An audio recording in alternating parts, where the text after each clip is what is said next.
Hello it's me ഹീന. അപ്പോൾ ദേ ഞങ്ങൾ ദൂട്ടൻ്റെ first film കാണാൻ പോകാൻ അവൻ്റെ ആദ്യത്തെ ഫിലിമാണ്. ഞാൻ ഭയങ്കര എക്സൈറ്റഡ് ആണ്. ഡെലിവറിക്ക് ശേഷം ഓൾമോസ്റ്റ് 1 ഇയറാണ് ഞാൻ തിയേറ്ററിൽ പോയി മൂവി കണ്ടിട്ട്.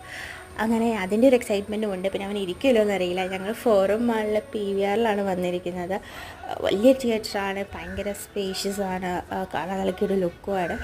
അപ്പം ഞങ്ങൾ ഫസ്റ്റ് റോ എടുത്ത കാരണം എന്താണെന്ന് വെച്ചാൽ അവനെങ്ങനെ കരയുകയല്ലേ ചെയ്താൽ പെട്ടെന്ന് പുറത്തോട്ട് കൊണ്ടുപോകാമല്ലോ സമാധാനിപ്പിക്കാൻ വേണ്ടി. അങ്ങനെ ഞങ്ങൾ സീറ്റിലൊക്കെ ഇരുന്ന് സെറ്റായി. പിന്നെ ഞങ്ങൾക്ക് 3D ക്ലാസ് കിട്ടി. അപ്പോൾ അവൻ്റെ കുഞ്ഞിന് 3D ക്ലാസ്സില്ല. അവരെങ്ങനെ സിനിമ കാണുമെന്ന് എനിക്കൊരു പിടിയുമില്ല. അത് കഴിഞ്ഞ് സിനിമ തുടങ്ങുമ്പോൾ ആഡ് വരുമല്ലോ, പിന്നെ അവനത് മതി. കാരണം TV-യിൽ ആഡ് കണ്ടാൽ പിന്നെ അവൻ അവിടെ നിന്ന് മാറില്ല. ഇത് നല്ല വലുതായിട്ട് കണ്ടപ്പോൾ എനിക്ക് ഭയങ്കര ഇഷ്ടമായി. അത് കഴിഞ്ഞ് ഞങ്ങൾ കൽക്കി മൂവിക്കാണ് വന്നത്. ഞാൻ ഒരുപാട് എക്സൈറ്റ്മെൻറ്റോടെ വന്നതാണ് സിനിമയാണ്. അപ്പോൾ അത് അവൻ കുറച്ച് കഴിഞ്ഞപ്പോൾ കലയും ചിരിയും ഫോണൊക്കെ നോക്കി പിന്നെ അവൻ ഉറങ്ങിപ്പോയി. പ്രത്യേകിച്ച് ഒരു കുഴപ്പവും ഉണ്ടാക്കിയില്ല കേട്ടോ. അപ്പോൾ എനിക്ക് ഒരുപാട് ഇഷ്ടപ്പെട്ടു ഈ സിനിമ. നിങ്ങൾ